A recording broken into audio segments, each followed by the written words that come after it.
Grazie. La parola all'onorevole Jordan per 2 minuti. Hvala lepa. Tudi jaz bom najprej spregovorila o financiranju. Izgleda, da se vsi strinjamo, da se mora proračun za raziskave povečati. Danes sem že večkrat slišala, da 80 milijard evrov pomeni znatno povečanje proračuna. Vendar pa se sama s tem ne strinjam, kajti 7. okvirnega programa ne moremo neposredno primerjati z 8. okvirnim programom. 8. okvirni program namreč vsebuje vse tisto, kar je v 7. okvirnem programu, poleg tega pa še Evropski inštitut za inovacije in tehnologijo, potem tudi program za inovativnost in konkurenčnost, potem raziskave, ki so trenutno pod drugimi proračunskimi vrsticami, pa verjetno še tudi kaj drugega.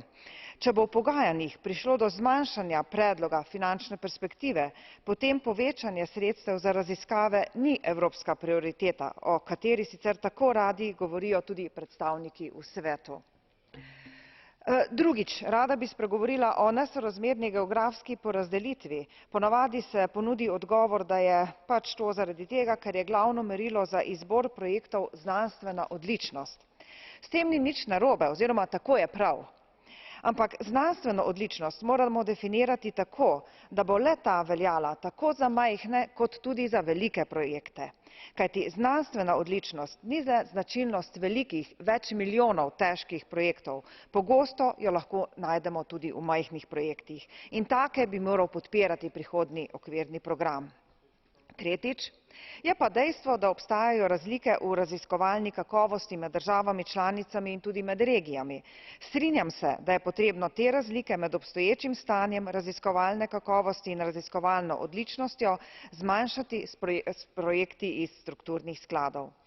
In še zadnja stvar, podobni so rezultati analize dela Evropskega raziskovalnega sveta, ERC-ja.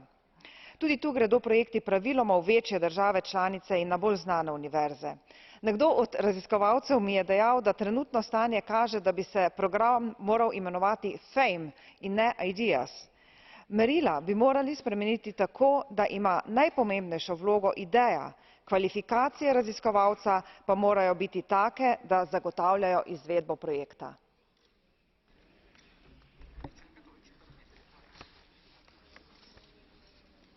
Grazie. La parola all'onorevole Ticău per 1 minuto. Grazie.